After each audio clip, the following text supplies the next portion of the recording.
Las relaciones públicas son de gran importancia puesto que respaldan y defienden la imagen de aquello que representan.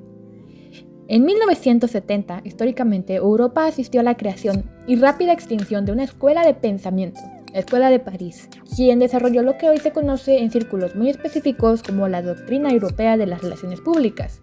A pesar de que los autores europeos fueron pioneros en destacar la dimensión empresarial y relacional del fenómeno, las relaciones públicas y su acogida en Estados Unidos fue nula, tanto como su reconocimiento ignorado.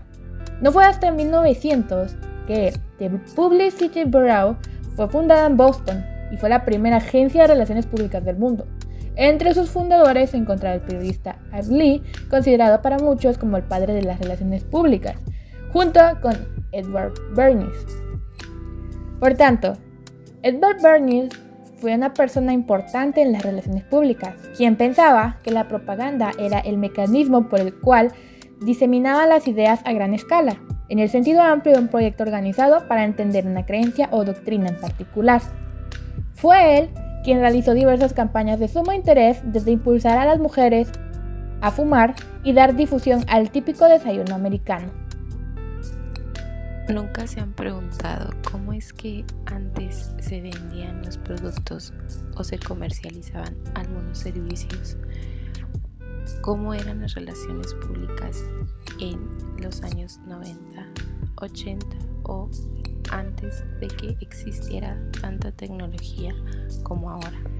Bueno, el marketing 1.0 es el que presenció todo este cambio, todos los primeros acontecimientos de muchos productos, como entre uno de ellos la lavadora, el helicóptero, entre otros. La lavadora fue creada entre 1905 y 1907 por Alva J. Fisher y la compañía Hurley Machine Company de Chicago en Estados Unidos empezó a comercializarla. Entre otra compañía que también la comercializó fue Upton Machine Company. Un dato interesante es que es la precursora de Whirlpool. La lavadora llamada Thor ya ocupaba la publicidad en los periódicos. El éxito de Thor atrajo a más de 700 empresas y en 1928 se vendieron 913,000 lavadoras solo en Estados Unidos. Otro acontecimiento importante fue la creación del helicóptero. En este caso fueron dos hermanos. Los hermanos Wright Flyer fueron los creadores. Uno de ellos mandó al Instituto Smithsonian con la idea del helicóptero para así saber si era una buena propuesta. En ese entonces el Instituto Smithsoniano fue fundado en 1846 y este era para el aumento y difusión. Como mencionamos, lo más interesante fue el comunicado que mandó uno de los hermanos. Soy un entusiasta, pero no soy un chiflado.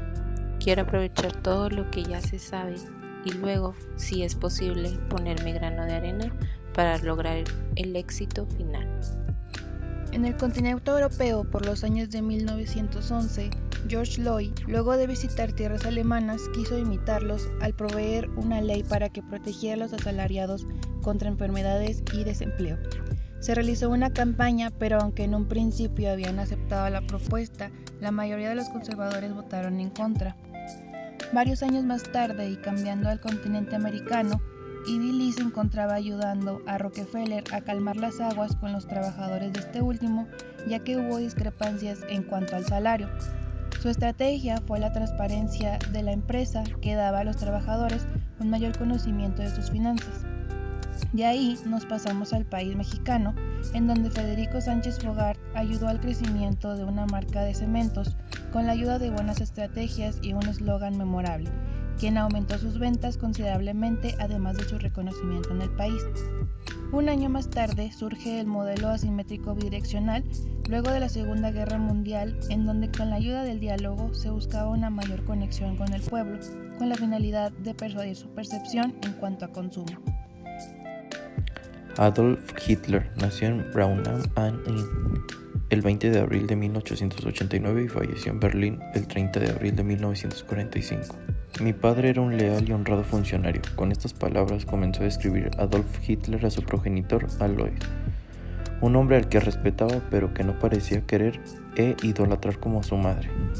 Nadie podría culparle, ya que, aunque de él aprendió el amor por la literatura militar y la resolución, este autoritario personaje también le propinaba habitualmente un sinfín de golpes. Solía abandonar a sus hijos para darse a la bebida y contaba a sus espaldas con un extenso currículum de adulterio. Adolf Hitler fue el máximo dirigente de la Alemania nazi desde que fue nombrado canciller en 1933. Hijo de un aduanario austriaco, fue el tercer hijo de sus padres, primos carnales. Su infancia estuvo rodeada de maltratos de su padre y de las mudanzas continuas. Fue un buen estudiante de pequeño, perdió el interés por la escuela como una forma de rebelarse contra su padre, ya que él quería que fuera agente aduanero.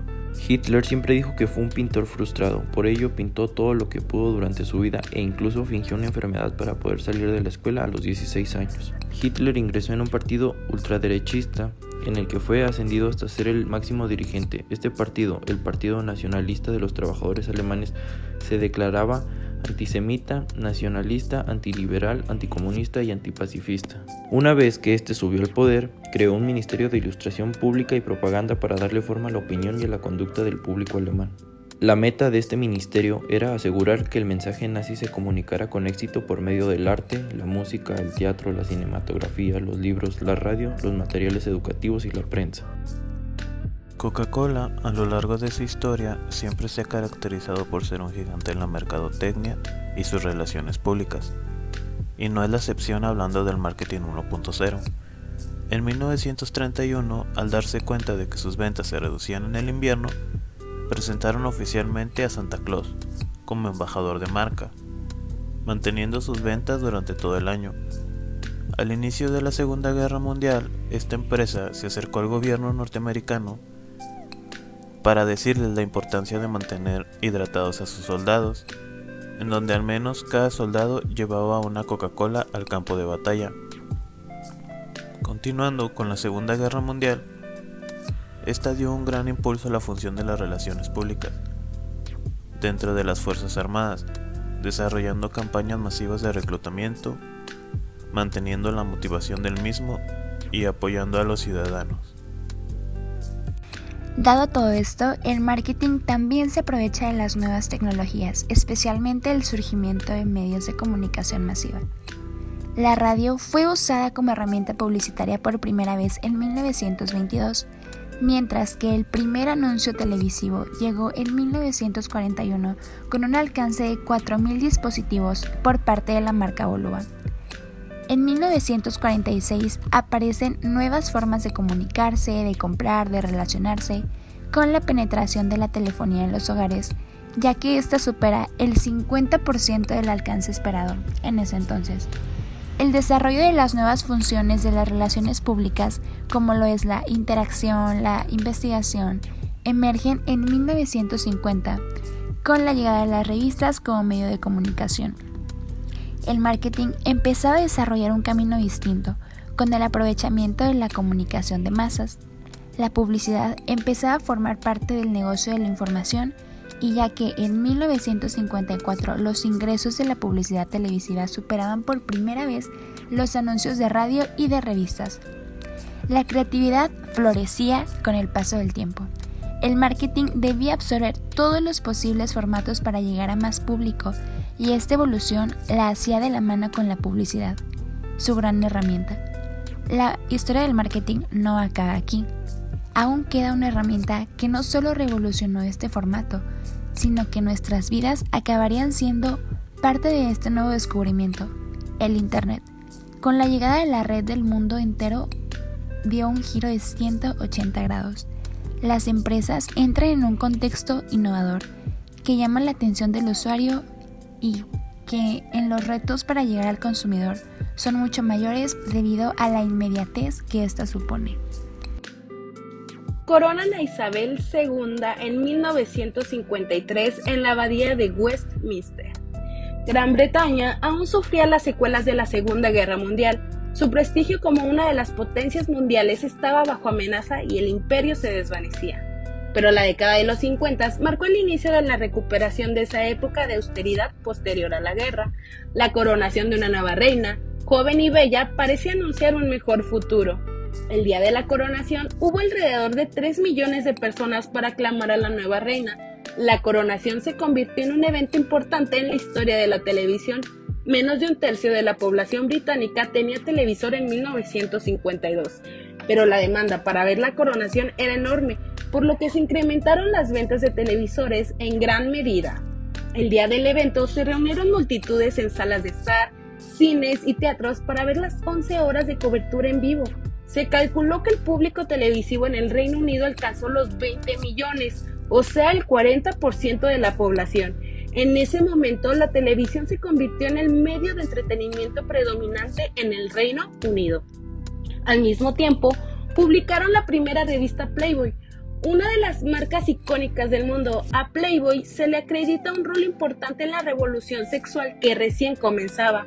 En diciembre del 53, Hugh Hefner, de 27 años, publicó la primera revista Playboy. En su primera edición, vendió 54.175 ejemplares de la revista a 50 centavos cada una. La primera edición se vendió tan bien porque Marilyn Monroe fue la dama del mes, la primera conejita Playboy. En 1955 inventa la vacuna contra el polio. Para la década de los 50, en Estados Unidos la enfermedad seguía activa y causaba entre 13.000 y 20.000 casos anuales de parálisis, según los Centros de Control de Enfermedades de Estados Unidos. Cada verano, que era la temporada en la que proliferaban los contagios, los padres encerraban a sus niños en las casas para evitar que se infectaran. La gente hacía cuarentena, los cines y piscinas cerraban y los niños no salían a jugar. Los niños paralíticos, en silla de ruedas o con muletas eran un recuerdo constante del miedo a la enfermedad. A veces también se restringía el transporte y el comercio entre las ciudades afectadas por la polio. En 1954 se realiza un ensayo clínico de la vacuna de Salk, en el que participaron alrededor de 1.8 millones de niños de Estados Unidos, Canadá y Finlandia. Los resultados fueron positivos y anunciaron que la vacuna mostró una efectividad de entre el 89 y el 90%.